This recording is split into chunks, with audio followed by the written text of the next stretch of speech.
And welcome to the Library of the Physical Skills of the Animal Instincts Meerkat and Rabbit course. Something we had a lot of fun filming and we know you'll find very enjoyable and useful. Jamie.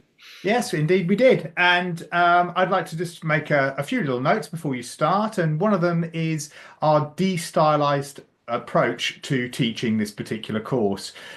You will note that we go to great pains not to bring in any particular martial arts style or system. The reason for that being is that there should be some base information here in self-protection, in self-defense in this particular instance, that you should be able to teach.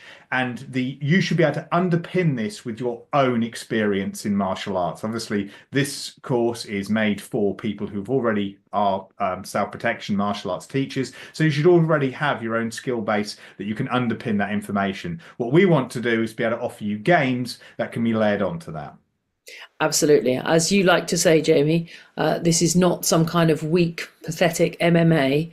It's non-stylized, useful, general skills that students will need for their own self-protection. We recommend that once you have this library of skills that you build it into your classes on a regular basis. And I would even schedule this to make sure that you're revisiting these skills regularly in order that they become habitual for the students.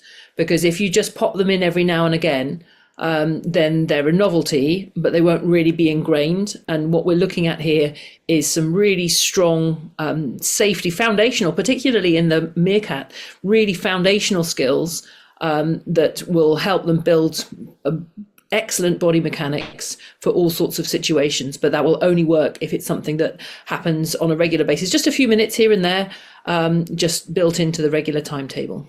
Yeah, absolutely. I mean, again, that again circles right back to the non-stylization approach to it, because we are trying to look for very natural behaviors, things that are going to be natural extensions for the different participants. With that in mind, we have to balance. Obviously the realism of what we're trying to do here. Obviously, the majority of the stuff that you're going to be seeing in the library is going to be live by nature. That's the idea of it. A good percentage of the stuff that you're doing here is going to, the idea is going to be live. It's stuff that can be tested against other students, and immediately they're going to be getting that honest feedback. That has to be balanced, obviously, with safety. So we do a dynamic risk assessment, particularly on the sort of obstacle-based evasion exercises that we do, but it should be monitored throughout. You've got to take into mind how to make the game realistic. So obviously you've got to boil it down to what are you trying to teach in that particular game, whilst at the same time balancing it with the idea that safety is going to always be a priority. Definitely. So exactly that. So we're not going to take the children out and practice them escaping in public spaces where there's, traffic and all sorts of other obstacles like that. And we replicate these things in a way that helps children become familiar with situations without actually putting them into serious danger. And then, so these should be fun. Not just because fun is nice, but because fun is a fantastic learning tool. And what experiences that your students enjoy will really root into their systems so much more effectively.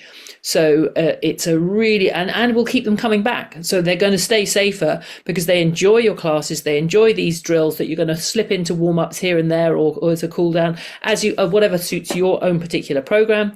There's the functionality to weave this in and out of what you do, and it'll be great for student retention. It will be really fantastic for their progress and for their well-being. And all in all, this is going to be excellent for your school. Yeah, I mean, for those of you who are traditionalists, playing games was, very much a part of the early traditional martial arts training. I mean, it's often there's an emphasis. A lot of teachers have gone back to the roots of their martial arts and started to discover that culturally, a lot of the material that they were learning was based on games, was based on that fun element. Like, fun doesn't have to be this extra reward. It doesn't have to be this area that's detached from your own training. And with that in mind, we hope that you're going to feed off that fun excitement and get maximum enjoyment out of teaching the Animal Instincts program. Thank you so much for your support with this. Yeah, absolutely. We know that you're going to find it valuable. Thank you for supporting it. And yeah, let us know how you get on.